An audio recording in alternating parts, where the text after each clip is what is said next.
about one older sports star in Mike Tyson returning to the ring 19 years since his last professional fight.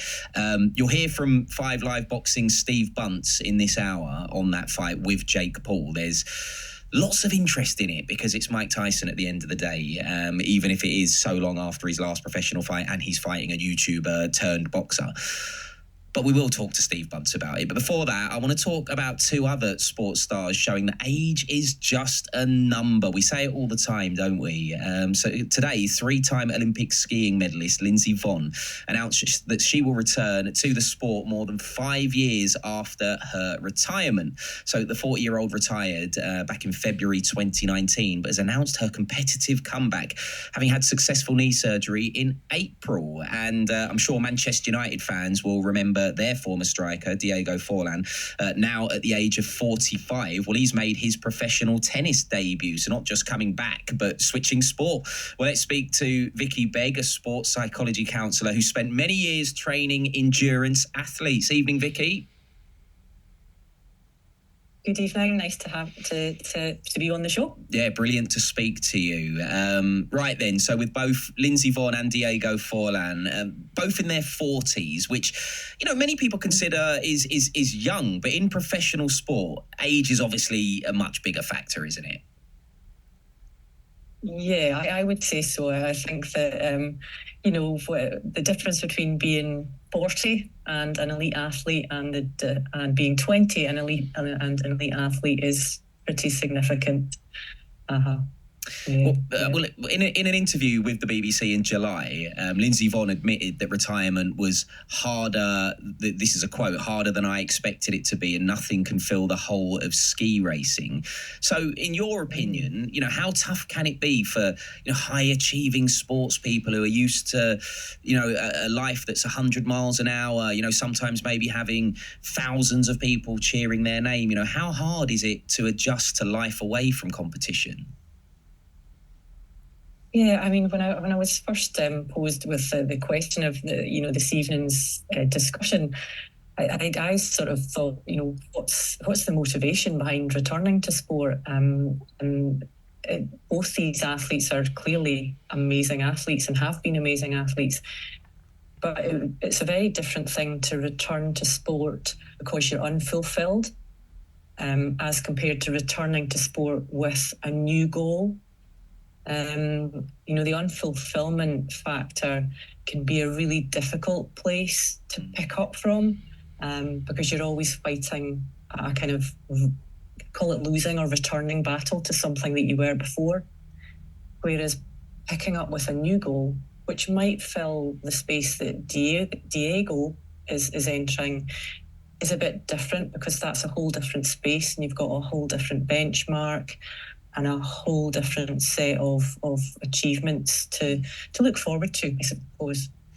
Yeah, it is tough, isn't it? Obviously, some people, you know, they really, really look forward to retiring and chilling, but others find it difficult, not just in sport here. You know, I can use my dad as an example, actually. My dad is of retirement age, but he decided that he didn't want to because he got put on furlough during COVID, and it was kind of almost like a bit of a preview of what retirement would be like for him, and he found it quite boring, and I guess for sports people it's that but multiplied by 1,000 because they're so used to doing stuff but essentially doing a hobby that becomes, you know, their job. A job. Yeah. And you know, depending on the sort of motivation, whether somebody's really what we would call intrinsically driven, something that's really innate and to do with their character, or whether they're extrinsically driven by, say, a podium place, you know, and winning an event, you know, regardless of what the driver is, as long as it's there, it'll keep you going, it'll keep motivating you, it'll keep pushing you forwards. And I think that I did take a quick look at the sort of interviews that both these athletes had given, and to be fair to them, they both seem to have quite a degree of modesty about how they're coming back to this sport. Lindsey is talking about, you know, returning to continue to share her knowledge with the rest of the team, which you know, that's delivering a degree of maturity that is in keeping and kind of congruent with her age. And the same with Diego. He said that he knows his limitations and he's grateful for the experience. So they do have an understanding of where they're at in their life and the sort of stage of development that they're currently at, which really is to do with trying to work out whether you want to keep going with this thing or whether you find a new role in it and find a new place.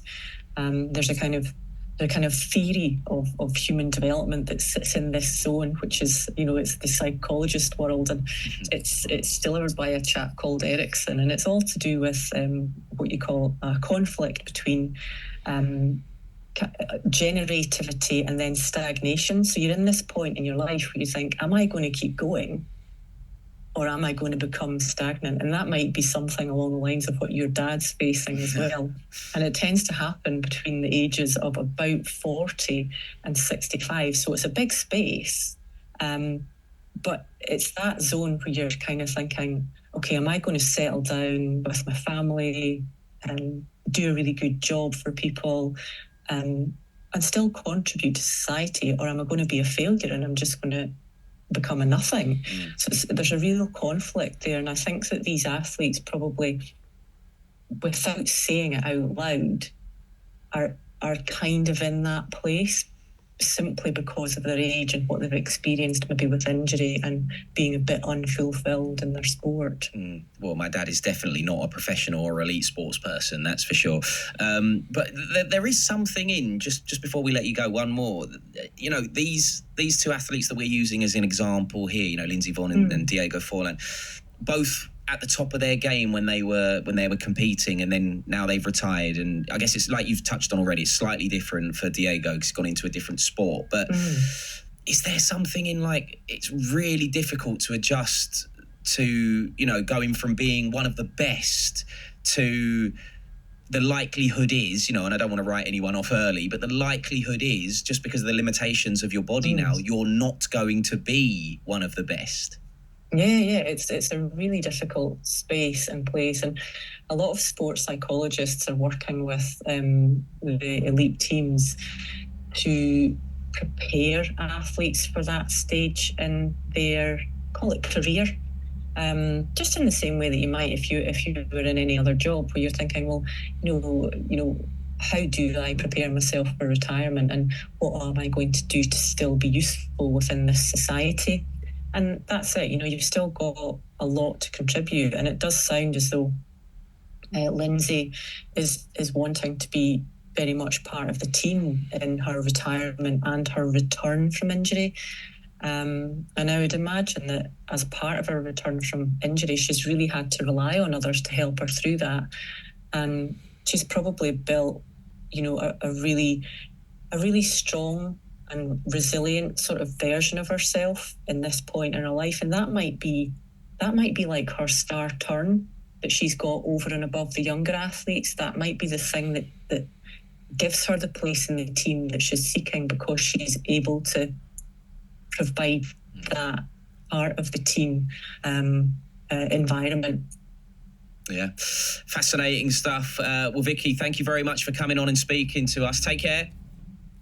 Thanks very much. Thank you then. Cheers. Bye now. That's Vicky Begg, a sports psychology counsellor who spent many years training endurance athletes, just talking to me about the return of Lindsey Vonn to skiing, and Diego Forlan, who hasn't come back as a footballer. He's decided that he wants to have a go at tennis. I mean, some people have all the skills, don't they? I was blessed with none, unfortunately. Right, we will be